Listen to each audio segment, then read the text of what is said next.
This is a Fox News alert. Welcome to Hannity. I'm Janine Pirro in Tonight for Sean. A Houston area chemical plant explodes into flames yet again in Texas as the rescue efforts and recovery operations continue 1 week after Hurricane Harvey first slammed into the Lone Star State. And the mayor of Houston is issuing a warning to residents who live near overflowing reservoirs. They could see flooding for the next 10 to 15 days. Plus, the president and first lady will travel to Texas and Louisiana tomorrow to visit hurricane victims. Here's what President Trump said earlier today in the Oval Office. The people of Texas and Louisiana were hit very hard by a historic flood. In their response, they have taught us all a lesson, a very, very powerful lesson. There was no outbreak in crime. There was an outbreak of compassion only, real, beautiful, strong compassion.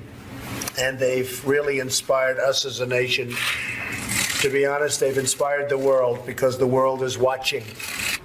Also tonight, President Trump has requested nearly $8 billion in initial federal aid for Hurricane Harvey recovery. On the ground tonight in Orange, Texas, is Steve Harrigan. Steve? Judge, 37,000 houses across Texas are like this one behind me. 3 to 4 feet of flooding here, but some of those houses are actually completely underwater. We have seen wave after wave of volunteer rescues in this area. The first rescues were pulling out people who decided to stay inside their houses, but when the floodwaters got too high, they came out. Then we saw a lot of pets rescued, dogs and cats mainly, and now we are seeing volunteers go back in for precious possessions, the one thing someone wanted for their house. For one woman, it was a flag. This is my dad's flag, and he passed 2 years ago, and he was a World War II vet. Means a lot to you. It means a lot. I was afraid we was going to lose it. We're losing everything else, but they got this for us. That woman said through her tears she wanted one thing from her house, the flag, the World War II flag that adorned her father's casket. Volunteer rescuers went back in and got it. She said, we're losing everything, but we haven't lost that flag. It might take her 2 weeks for the water to go down enough for her to return to her house and assess the damage. Judge, back to you. Thanks, Steve. And Rick Leventhal is also on the ground tonight in Vidor, Texas. Rick? And Judge, the power is out for most of Vidor, and a curfew is in effect from 7 p.m. until 7 a.m., so very little activity on the streets. But as I say that, 2 very large high-water vehicles are rolling by me. These are some of the vehicles that have been involved in the rescue efforts here in this part of southeastern Texas, which has seen more water than it has ever seen in this town's history. The Natchez River crested previously at 13 feet. That was the record, and today it crested at 21 feet. The police chief here told me there was no way they could have seen this coming, and in fact, no one did.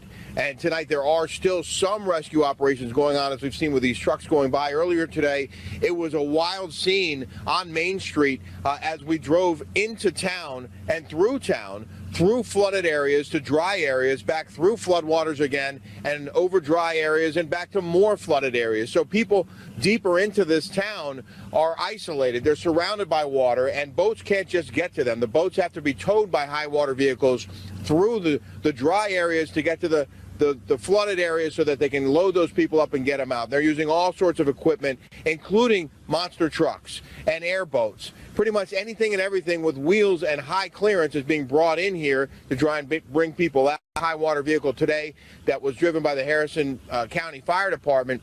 We had a family of 6 adults.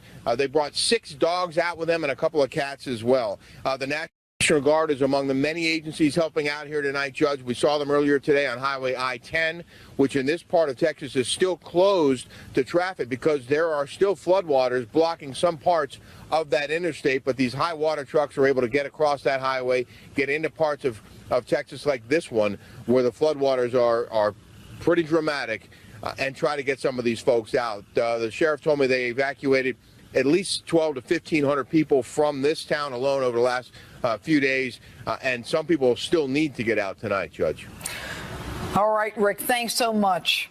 And after the devastation caused by Hurricane Harvey, there's growing concern tonight over Hurricane Irma that could be headed for the East Coast. Rick Reitmuth is in the Fox News Weather Center with more. Rick, talk to us. Janine, yeah, there's a storm out there. I'll tell you about that in a second. We still have Harvey, though. Not a name anymore, but this is the moisture from it, bringing flooding across the Ohio Valley today. Numerous tornadoes again. Tomorrow, we still have this moisture in place. The good news is the areas that saw the worst of the weather, obviously Houston or say Texas and Louisiana, over the next number of days, no real significant rainfall there to exacerbate any of the flooding. It is going to be hot, though, so that heat and humidity is a problem. All right, we are headed toward the peak of hurricane season. 10 more days, and we're at the climatological, the statistical peak of the hurricane season. This is when we expect to see most of the activity. And right on cue, a really strong storm out here in the Atlantic, strong for being this far out in the Atlantic. Usually we don't see this. It's Category 3 hurricane. So when you have something like that, obviously it wakes you up and it makes you pay attention. Usually when you have a strong storm out there, it deflects off towards the north. Let's hope that happens. In the short term, it's not going to. It's going to continue to pull to the west. Areas of the Lesser Antilles certainly need to watch this, maybe by around Wednesday. I would say Puerto Rico certainly needs to keep an eye on this. Eventually in towards the Bahamas. We expect to see this move in that direction. Eventually it also moves across much warmer water. We have a Category 3 storm here, not across that much warm water. It gets much warmer if the storm gets here in towards the Bahamas. That's a concern. Most of our models bring us into that area. I will tell you, there is an incredible amount of spread about what the different computer models show this storm is going to do. This is a model we like. The latest run of it gets it very close here to the East Coast. I will tell you, we don't even pay attention to that at this point because other models have been all over the place. In this model, from one model run to the next model run, it's been going all over the place. The point is, Janine, we have no real handle on this. We're about 10 to 12 days away from an East Coast impact. We have lots of time to watch it, so we'll keep people posted. But if anybody tells you they know where this storm is going, they don't. We don't at this point. All right, Rick, thanks so much. You bet. And joining us now with more on the health hazards associated with flooding in Texas is Fox News medical correspondent, Dr. Mark Siegel. All right, doctor, initially, we think of the floods as outing mosquitoes. And so Hurricane Harvey could ignite, though, a surge in mosquitoes once the water is capable then of spreading more of these mosquitoes and the Zika virus. Talk to us about that and talk to us about the mold. You're absolutely right there. 37,000 houses underwater right now, according to Steve Harrigan, but the water is going to recede. And you know what you're left with? You're left with still water, breeding grounds for mosquitoes, debris, which mosquitoes love. So in this area of the country, you actually see the kind of mosquito that carries the Zika virus. Now, Judge, Zika doesn't make you very sick. 80% of the time, you don't even know you have it. But that's the problem, because 1 out of 10 pregnant women that get Zika have babies with birth defects. All right, so Zika primarily affects pregnant women, correct? In the way we worry about, yes. In the way okay, but let's talk about the mold. Let's talk about E. coli. Talk about the fact that there are animals that have passed. I actually spoke to a sheriff this afternoon who talked about some cattle, some animals who are dead in the water, in the flood water. And so what is the impact on the human condition? Well, Judge, they get trapped in the water, and it's very tragic, and we've been showing it. But then, unfortunately, you get more and more bacteria in the water, bacteria that's in their intestines. That bacteria can make you sick. If it even touches you, if you touch your eyes, you can get conjunctivitis, you can get skin infections, you can get bacterial infections in your gut, you can become dehydrated. Huge problem that's going to follow now in the days to come. Then you asked about mold. You know what happens when the waters really recede? You get black mold in the buildings, and you know what that does? That causes a tremendous amount of increased asthma and allergies, and that's what we're going to see for months to come after this. And the problem, of course, is getting clean, fresh water to people in Texas, and now this is all exacerbated by a chemical plant fire. What impact does that have on the surrounding area? Well, I'm really worried about that because the sulfur dioxide specifically in there, if it spreads through the air, can give you irritated eyes, nose, throat, and gets into your lungs. You can get fluid in your lungs. I'm worried about the chemicals. Talked about potable water. Well, they're trying to fly in as much bottled water as possible. But Judge, a lot of people in the region there use well water. And guess what flood water contaminates? Well water. If you have any doubt about it, you got to boil it. Boil the water before you drink it. All right, Dr. Siegel, thanks so much for being with us tonight. And joining us now is Counselor to the President, Kellyanne Conway. Good evening, Kellyanne. Hi, Janine. All right. Talk President and what you expect him to do tomorrow. I understand he's visiting both Louisiana with the First Lady.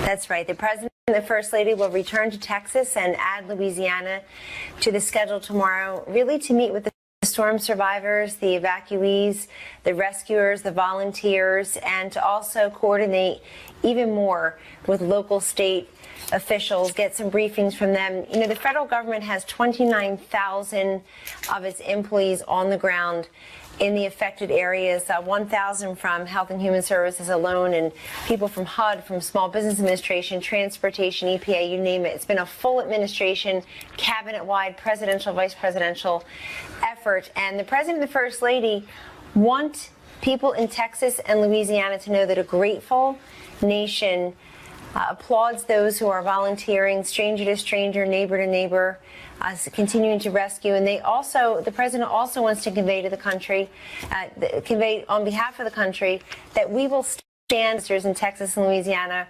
for as long as the recovery and the rebuilding takes. And nobody really, Janine, can look around the corner and predict that. As you've been getting all these briefings, we full well know housing is an issue, food, shelter, water, certainly medical and dental care related to the storm, any type of other emergency people are having transportation-wise. We know that their property, their personal effects, and worse, their loved ones. Well, but we stand with them, and the President will continue to coordinate. We were so impressed with the governors, with the local and state officials, with the volunteers, everything that's happened, really administration-wise. FEMA, DHS, they've just been incredible. Well, they have been, and I know. I was in a flood. My family, we lost. Our house was condemned years ago to Hurricane Agnes. And you don't realize how important government assistance is for things as simple as clothing, because you've lost everything, and food. And I was just talking to Dr. Siegel about bringing in supplies and water. And, you know, the good thing that we're hearing is that the President and the First Lady, in the first week of this Hurricane Harvey, will have visited this storm area twice. And, you know, when you look back at another administration, a Republican administration with President Bush, it took him 14 days to show up. And, you know, for all those critics of the president, and I've had enough, and I'm sure you have too, about Melania's shoes, or should the president have hugged someone or not hugged someone, the good news is that the facts speak for themselves. The country should see what is in their hearts and not what's on their feet. And most people can cut through that peevish pettiness. And that all aside, the Trumps also have donated $1 million, and they're encouraging everyone else who feels like they can help in any way. Whether you are on the ground helping those who are affected, you can donate some money, donate blood. Help get people the information they need. I think that's one of the greatest resources that the media can provide right now, is connecting people with the information they need, how to access disaster relief, how to access transportation, fresh water, as you're saying. This is something you can do no matter where you are across the country. And the White House continues to also be a great resource in connecting people with websites and links with 1-800 numbers if you have access to a working telephone. But again, the president today, even just today, declaring, calling for Sunday to be a national day of prayer, really in honor of those, in memory of those who have lost their lives, in honor of those who are rebuilding their lives now, and all those who have been part of the rescue and recovery efforts as well, and continue to be part of the recovery, rebuilding, relief efforts. He also today got a briefing from the American Red Cross, from the Southern Baptist think disaster relief folks and certainly Salvation Army, thanking them, but also hearing from them. I mean, that's the important part here. Okay. A leader is also a great listener. Because I'm running and the up president against has been listening this week. I'm running up against a break, but I think that one of the overarching themes here is that we're seeing people come together. We're seeing the president actually on the ground, and we're seeing people in Texas, and I know a lot of people in Texas coming together, not saying, help me, poor me, I can't help myself, but they're out there doing it, getting it done, moving back into their homes, accessing and helping each other, black and white, young and old. And it really is a positive story about this country, starting at the top and where we're going to come out as it relates to this administration. You're looking at the best of America right in front of our eyes, and we applaud everyone. Nobody cares what their politics are. Right. If they supported the president last election, if they're even registered to vote, we're there to help each other. And this is the president on November 9th, Janine, right after he was declared the victor. He said, I will be the president of all Americans, including those who do not support me. And this is the latest proof of that. I will tell you, 2 days on the job as campaign manager, he and Governor Pence went to a year ago. President Obama was in Martha's Vineyard. Hillary Clinton did not go down to Baton Rouge. They went down there and they helped people. We all saw the images of coffins floating away and people in need. Mr. Trump and Governor Pence went down there to Baton Rouge, and they did it again this week. He knows he's got the capacity to help people. He does it. Kellyanne, thanks so much for being with us tonight. And thanks for having me, Judge. All right. And coming up, the mainstream media continues to politicize the Hurricane Harvey tragedy in an attempt to smear President Trump. Dr. Robert Jeffress and Corey Lewandowski are here next. Plus, the commander-in-chief is ripping James Comey over a new report that suggests the former FBI director actually drafted a statement clearing Hillary Clinton of charges before the Bureau even finished its investigation into her server scandal. Stay with us.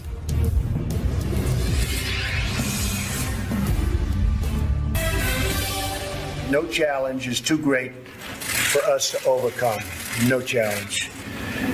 We invite all Americans to join us as we continue to pray for those who have lost family members and friends, and for those who are suffering from this great crisis. We're going to be signing a day of prayer, and that'll be on Sunday. It'll be a very special day, and I don't know when this was done last, but it's been a long time ago. Is that a correct statement? It's been a long time ago. That was President Trump earlier today announcing that Sunday will be a national day of prayer for the victims of Hurricane Harvey. First Lady Melania Trump also offered her support. Watch this. I want to thank all the volunteers all across the country that came to help to Texas, and fantastic job. And we're going tomorrow to visit them. And I just want to tell them to be strong, and everything will be okay. President Trump and the First Lady will travel back to Texas and Louisiana tomorrow, but the mainstream media continues to attack the president over his Harvey response. Yesterday, Politico ran this headline: Pence shows Trump how to sweat it out with Texas victims. And MSNBC is also on the attack, shockingly, questioning if President Trump made mistakes during his visit to the Lone Star State. Look at this one. I want to talk to you first about Mike Pence and his visit here, the meeting with victims. This president took, trying to make up for a mistake that the president made, in your view? I think that it was pretty telling that the White House staff themselves, not even the vice president's staff, but the White House staff themselves, said it's important for the VP to go down and to victims, and that probably is something that would have been better, obviously, for the president to do. Joining us now with reaction is Fox News contributor and pastor at the First Baptist Baptist Church in Dallas, Dr. Robert Jeffress. He led a prayer in the Oval Office earlier today, and also with us tonight is former Trump campaign manager and senior advisor for America First Action, Corey Lewandowski. All right, good evening, gentlemen. Pastor Jeffress, I'm going to start with you. You were in the Oval Office today. Talk to us about what the president did and what his intentions are in announcing this National Day of Prayer on Sunday. Well, Judge, I was honored to stand next to the president when he issued this proclamation calling for a day of prayer Sunday. This was completely his idea. And I'm grateful we have a president who believes in the power of prayer. And even though he's the most powerful person in the world, he is not too proud to bow his head in the Oval Office and ask God for help. That should encourage every American. And this is just one reason people of faith absolutely love this president. Well, they love him. They elected him, and he is following through on his promises. Yes. But you know, Corey, one of the things that I read was the Pence the headline Pence shows Trump how to sweat it out with Texas victims, and was Pence sent there to overcome the mistake that the president made? I mean, the response by this administration has been excellent. Twice with the First Lady in the first week, looking for $8 billion. What is wrong with the left? Well, Judge, you know what's wrong with the left. This will never fit their narrative. They're so distraught that the president is actually taking care of the people in Texas and Louisiana. They didn't want him to be successful. And what he has done and what his team has done is they've given all of the resources necessary to the state of Texas and Louisiana. Any ask for they've received. And unfortunately, that doesn't fit the left's liberal agenda of saying that this administration was going to fail. Unfortunately, they've succeeded. They're taking care of the people.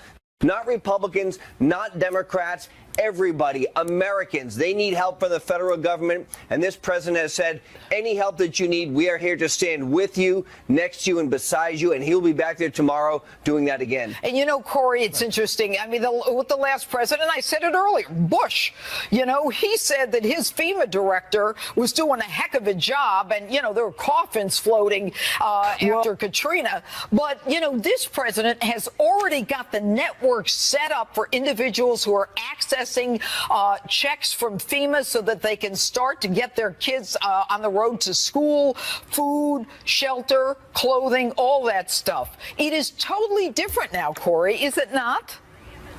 Well, it absolutely is. And if you look at the response between this natural disaster and Superstorm Sandy in New Jersey, where Obama wasn't prepared, the federal government wasn't prepared, the difference now is we've got Tom Bossert, the Homeland Security advisor, who has helped out on this. The team is completely in place. The president is overseeing the work that is taking place. And what he has said is, governors, any help you need, the federal government stands ready to give it to you. The National Guard will come in. The Army Corps of Engineers is ready to go in there and fix the problems to help the locals make sure that they can be up and running in no time. That is not what has happened in the previous administration. And, Pastor Jeffress, when the president talks about a national day of prayer, when the president fills the Oval Office with religious leaders showing compassion for, and I don't call them victims in Texas, because I know Texans. Yeah. They don't want to be called victims. They're up and at it and fixing their homes.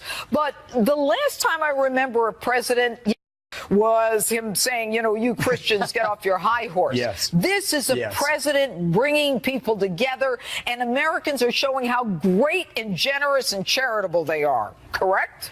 It's absolutely correct, Judge. And let me say, as a Texan, I can say this. Texans are absolutely thrilled with this president's and this administration's response to this catastrophe. And I had the privilege today of spending quite a bit of time in the Oval Office with the president, vice president, General Kelly, Jared Kushner, and I saw men who were overwhelmed with compassion for these storm victims, but they were also focused on bringing real help. I wish every American could see and hear what I heard today. Every American would have great confidence in this president and the tremendous team he's put together. All right. Corey Lewandowski, Pastor Jeffress, thanks so much for being with us tonight.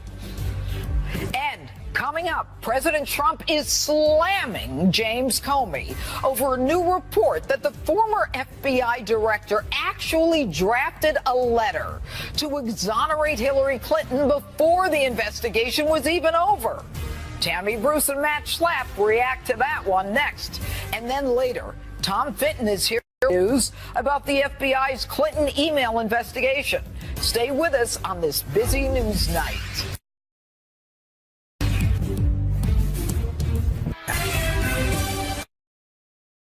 Back to Hannity. Yesterday, we first learned the shocking new revelations from Senators Grassley and Graham, who uncovered evidence that former FBI Director James Comey actually drafted a statement clearing Hillary Clinton investigation into her email server. Earlier today, President Trump responded on Twitter writing, quote, "Wow, looks like James Comey exonerated Hillary Clinton long before the investigation was over," and so much more. A rigged system. Joining us now with a reaction is Fox News contributor Tammy Bruce and American Conservative Union Chairman Matt Schlapp. All right, guys, I have to tell you, I am furious. The idea of an FBI director making a conclusion before 17 witnesses, including the target herself, are spoken to is the height of corruption, hypocrisy, and the unequal justice system in America. Tammy, am I wrong? I think you've said it perfectly there. And what this says, there's a lot of layers in this when it comes to the nature of the law and the trouble that Comey could be in. But the biggest issue is what it says to the American people, that the underlying theme of the Trump campaign, that the system is rigged, that things are not fair, that a certain political class and media class have a different set of rules for them than they have for you. Of course, in the campaign, this was highlighted by Hillary Clinton, Benghazi, the server, but now we know, and it appears, it's alleged, as we can tell, that the FBI director himself was not only perhaps protecting Hillary, but then it gives more of an impact to President Trump's allegation that, in fact, Comey was even operating against him, not saying publicly that he was innocent, or at least not under investigation. It allows you to look back at Yes, things exactly, that you're looking at a political maneuver that, in fact, gives credence to President Trump's criticisms and concerns, and that, of course, now that he was perfectly correct in firing him as well. All right, Matt, let me ask you this. You know, Mueller is a buddy of Jim Comey's, and Mueller's investigation centers on a truth-telling contest between Comey and the President of the United States. Given the fact that they're pals dating back to the John Ashcroft hospital days, and what we're learning about Comey, that it's quite possible he actually perjured himself in front of Congress by lying under oath, saying he didn't make a decision until after the investigation. Doesn't this shed a whole cloud now on Mueller's investigation? Yeah, I definitely think there are so many questions here on the other side. We have spent all this time with all of these kind of crazy charges about Donald Trump, but it's important that we get to the center of who Jim Comey is and what his public service has been like. I served with him in the Bush administration, and I was told by everybody, oh, this is a very strong Republican who supported George Bush. When I did the background on Jim Comey, what I learned is his politics are the politics of what's good for Jim Comey. And what we're also learning about is this man who views himself as kind of like the Boy Scout of ethics, is that really when you look at his statements all around this Hillary Clinton controversy, there's all types of deception. And here's what bothers me the most, Judge. You're the lawyer. I'm not. No grand jury, no subpoenas. Hillary Clinton's never put under oath. He clearly got either an indication from the White House or in his own mind that Hillary Clinton should basically get a pardon without really an investigation. And to me, that is so disgusting because there is no question she broke laws. Well, there's no question she broke laws, but and just so you know, I want to be really clear on one thing, Matt. You don't have to put her under oath. She lies to an FBI agent like Martha But don't you think she should be, though? Jail. But shouldn't she be put under ooth? They generally don't do it, just as a matter of policy. That's not the point. She lied, but they didn't do anything anyway. All right, Tammy. Yes, ma'am. Now there's this guy, Benjamin Wittes. Yes. He says this is his response to Comey's drafting this letter. This may come as a shock to Grassley, Graham, and Trump, but judges sometimes do a memo draft about an opinion before oral argument. Let me tell you something, Benjamin Wittes. I don't know who you are, but I've been a judge and you're wrong, and I've been a prosecutor, you're wrong again. You don't waste your time drafting memos acquitting someone before you've heard the facts. Yeah, but look, this tells you everything you need to. He's a confidant of Comey, by the way. We know Jim Comey uses his friends to send messages to the media that he doesn't want to do. He is a small cottage industry defending Jim Comey these days. He's with the Brookings Institution, and he comes out and says this, that this is normal. You draft this memo for just in case something happens. Well, the question then becomes that if you're going to do this exonerating her, why wasn't there a memo for the other side?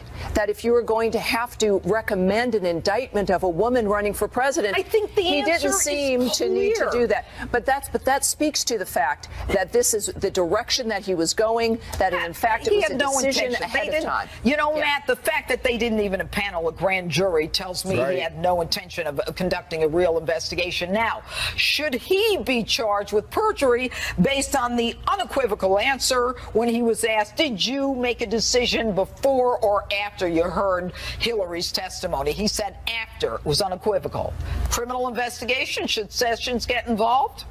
I absolutely think so. I think there's another issue here, too. Not just what Jim Comey said under oath in front of the Senate and to Richard Burr and to others, but also you have this question about these leaks. He told Congress he couldn't give it information when it asked, but he could give his friend the information who then leaked it to favorable people in the press. This is disgusting. This is cronyism, and the American people have really had enough of all of this. Anyway, got to go. We're out of time. Guys, that was a great discussion. Coming up, more breaking news about the Clinton email scandal. A federal judge is now ordering the FBI to release more information about its investigation. Tom Fitton joins us next. Plus, new documents show that the FBI and DHS have been warning states and cities about the rise of Antifa violence for over a year. But did you hear about it? Stay with us.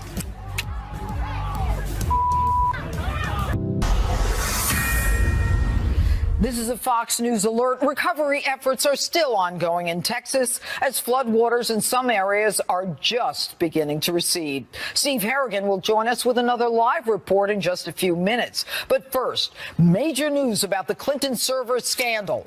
In response to a lawsuit filed by several groups, including Judicial Watch, a federal judge has ordered the FBI to disclose more information into how it handled the investigation into Hillary's Clinton server.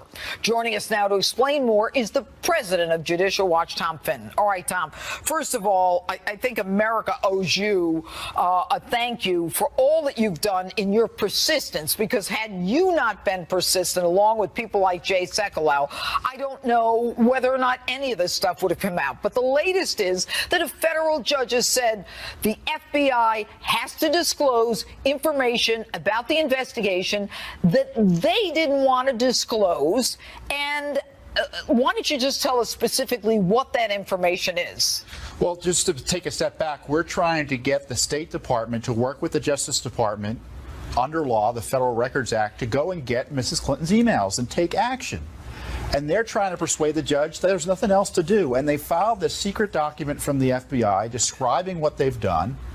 And the judge says, you can't keep this secret, and I'm going to release it. And it's going to describe what the FBI has done to date, including efforts to try to get the classified info, subpoena her internet providers and things like that. Okay. So it's a good ruling in the sense that it forces the FBI to put some more cards on the table. But the problem, Judge, is that we're battling the State Department and Justice Department, not during the Obama administration, but right now, over this ridiculous issue of just trying to get information about Mrs. Clinton. Who went before the federal judge and said, we don't want to hand out any information about the FBI's investigation into Hillary's server? The Justice Department or the State Department? Oh, the State Department's the defendant, and they're represented by Justice Department lawyers. Okay. So you have a twofer on the deep state here. Okay, and that's where I'm going. We're talking about the deep state here. We've got a federal judge saying you're both wrong, Justice Department and State Department, but we've got Jeff Sessions and we've got Rex Tillerson who are in charge of those departments. And I would suspect, Tom, that when I was a DA myself, they don't go into court without talking to me about major cases. So what am I missing here? Is it the deep state or is it Sessions and Tillerson? Who is objecting to this? Well, the deep state is a big issue. I mean, if left to operate on its own, it's going to object, it's going to obstruct, it's going to protect Hillary Clinton and the Obama administration. And that's why the head of the agencies, like Secretary Tillerson and the Attorney General or his designees, need to get these bureaucrats under control and start releasing this information. You know, I'm pretty sure that President Trump doesn't want to be spending taxpayer resources defending Hillary Clinton. We're trying to get the emails she deleted, Judge, and we're facing a fight from the Trump administration's appointees and agencies. It's something that is so frustrating. It's one thing to face this during the Obama administration. But now it is. Oh, boy. All right. Well, Tom, thanks for all the work you're doing, and thank goodness for this judge.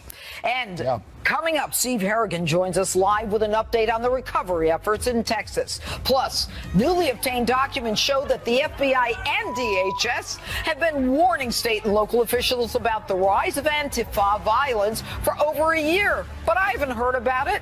Stay with us. It's like nothing you've seen.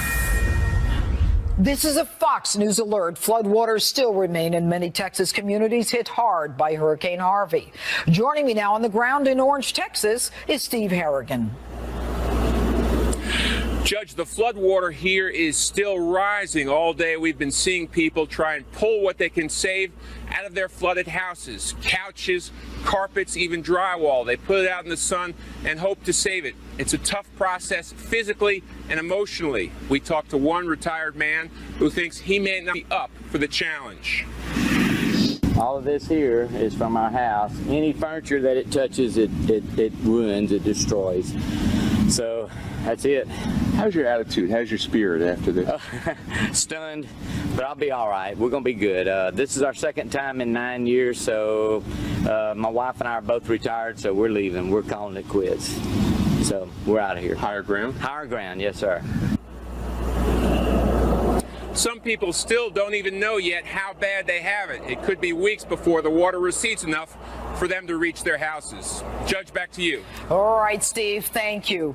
And also tonight, damning new information about Antifa. Fox News is reporting, quote, in previously unreported documents dating back to April 2016 and viewed by Fox News, the FBI and Department of Homeland Security wrote that, quote, anarchist, extremist, and Antifa groups were the primary instigators of violence at public rallies. Joining us now with a reaction is Fox News contributor DeRoy Murdoch and Democratic pollster and Fox News contributor Doug Schoen.